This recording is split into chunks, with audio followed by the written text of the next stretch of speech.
BJP के लिए मुंबई में अब ट्रिपल इंजन की सरकार होगी, यानी मुंबई वालों को अब सिंगल इंजन नहीं, डबल इंजन नहीं, बल्कि ट्रिपल इंजन की बीजेपी की सरकार मिलेगी, क्योंकि अब हर स्तर पर बीजेपी ऊपर है।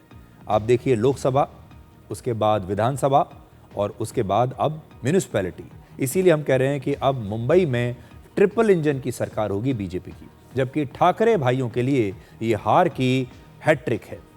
पहले वो लोकसभा का चुनाव हारे, फिर विधानसभा का चुनाव हारे, और अब नगर निगम के चुनाव में दोनों भाइयों की हार ने यह साबित कर दिया है कि महाराष्ट्र की राजनीति में ठाकरे भाइयों के लिए अब कोई खास जगह बची ही नहीं है। कांग्रेस और एनसीपी जैसे विपक्षी नेताओं के लिए भी नगर निगम का चुनाव एक बड़ा सबक है, क्योंकि महाराष्ट्र की ये विपक्षी पार्टियां भी लोकसभा और विधानसभा चुनाव पहले ही हार चुकी हैं और अब नगर निगम के चुनाव में भी ये पार्टियां हार रही हैं। इस बार कांग्रेस का जो प्रदर्शन है वो भी काफी खराब है। अब बहुत सारे लोग असल में बीएमसी में हार के लिए भी राहुल गांधी को ही जिम्मेदार ठहराएंगे, लेकिन आज राहुल गांधी के लिए हम ये कहना चाहते हैं कि सीधे तौर पर ये राहुल गांधी की जिम्मेदारी तो नहीं बनती, उन्हें इसका जिम्मेदार नहीं ठहराया जा सकता, क्योंकि नगर निगम का जो चुनाव है वो स्थानीय मुद्दों और स्थानीय नेताओं के दम पर लड़ा जाता है, और कांग्रेस के पास अब ना तो राज्य स्तर के नेता बचे हैं और ना ही स्थानीय नेता बचे हैं।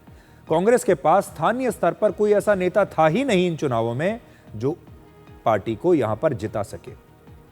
लेकिन स्थानीय नेताओं को ग्रूम करने की जिम्मेदारी, स्थानीय नेताओं को प्रमोट करने की जिम्मेदारी, उन्हें चुनने की जो जिम्मेदारी है वो किसी भी पार्टी में शीर्ष नेतृत्व की होती है, और राहुल गांधी इस मामले में बिल्कुल चूक गए। आज सोशल मीडिया पर एक बड़ा इंटरेस्टिंग ट्रेंड चल रहा है।